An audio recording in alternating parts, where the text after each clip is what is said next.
चलिए क्वेश्चन 3 पढ़ चुके होंगे, समझेंगे। Correct, toy in the form of cone of radius 3.5 centimetre mounted on A hemisphere.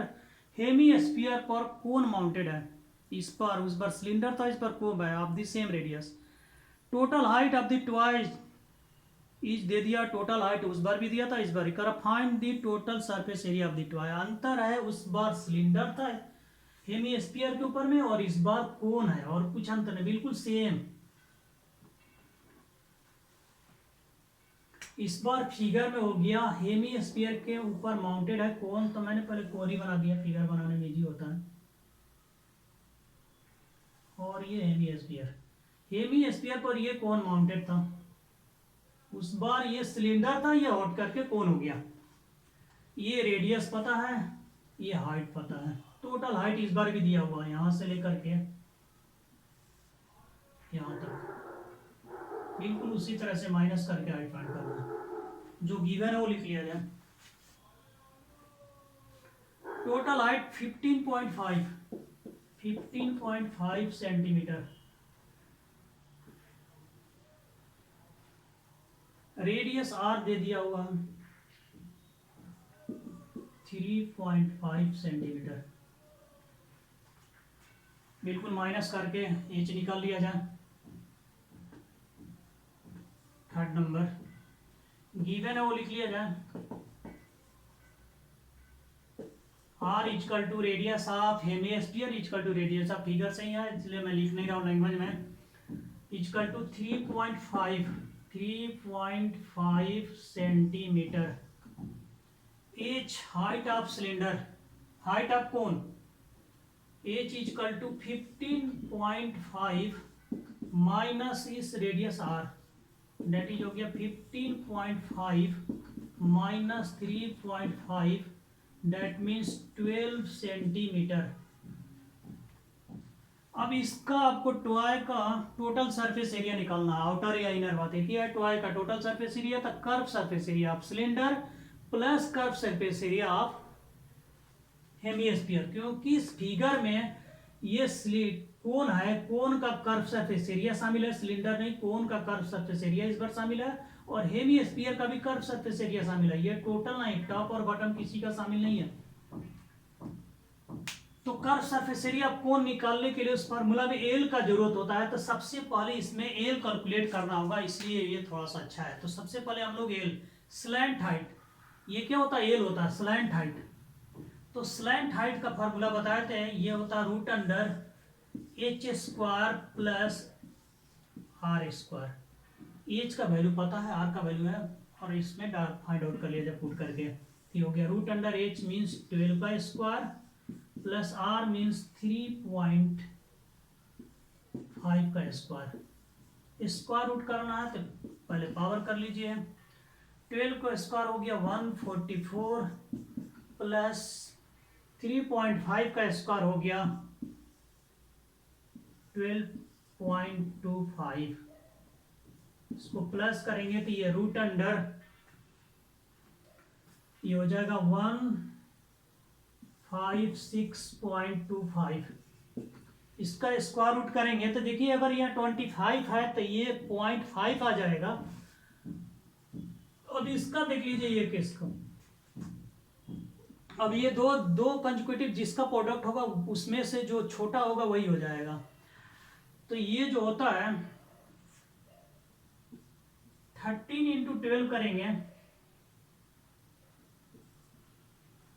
13 into 12 करेंगे तो 130 और प्लस 26 ये आएगा 156। 30 इंटू 12 ये है 156, इसलिए ये 12.5 हो जाएगा। इसका स्क्वायर रूट कितना हो जाएगा 12.5। अगर आपको ऐसे नहीं समझ में आएगा तो आप लॉन्ग डिवीजन से जैसे निकालते हो वैसे फाइंड करेंगे, तो ये आ जाएगा 12.5 सेंटीमीटर। एल का जरूरत है, एल भी फाइंड हो गया। उसके बाद बिल्कुल प्रॉब्लम 2 जैसा ही फार्मूला लिख लिया जाए और सब कुछ पुट कर दिया जाए।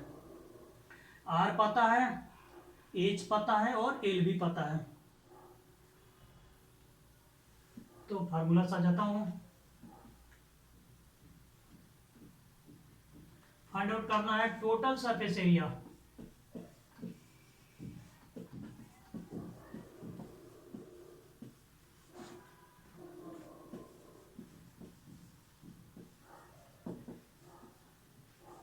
Total surface area of the toy बिल्कुल उसी तरह से 12, 12.5, 3.5।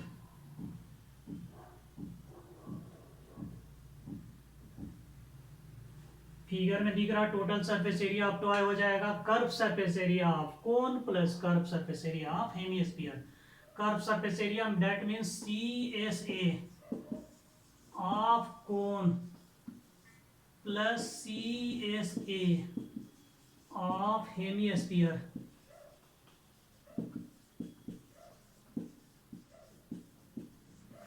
फिगर को मिटा दिया जाए।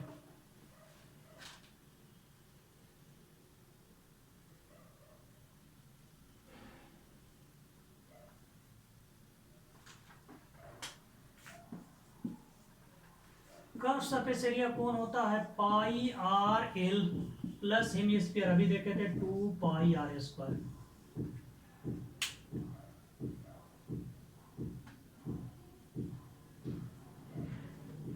वैल्यू पुट कर दिया जाए। दिस इजकल टू कॉमन कर सकते हैं, पाई कॉमन है r कॉमन है तो यहाँ पर केवल l बच जाएगा, यहाँ पर बच जाएगा 2r और वैल्यू अगर डालते हैं वैल्यू पुट कर दिया जाए। पाई का वैल्यू हो गया 22 डिवाइडेड बाई 7 इंटू आर का वैल्यू था 3.5 इंटू एल का वैल्यू आया है 12.5 प्लस 2 इंटू आर का वैल्यू है 3.5।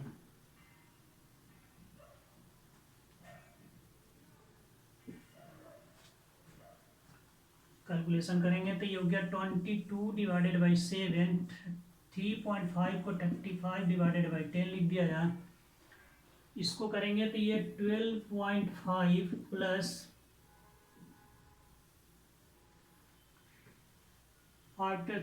77 हो जाएगा। नोट करते जाएंगे।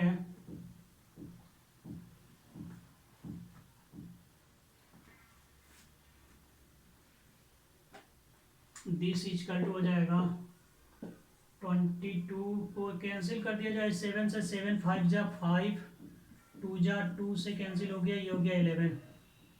तो डायरेक्ट अब यहाँ लिख लिया जाए 11 हो गया। 11 इंटू ये हो गया 7, 12 प्लस 7 19.5, 19.5 11 से इंटू करेंगे तो ये रहेगा 5, 9 5 14 का 4 1 का रीच 9 और 1 10 और 1 11 का 1 1 का रीच 1 1 2 214.5 सेंटीमीटर स्क्वायर क्योंकि एरिया था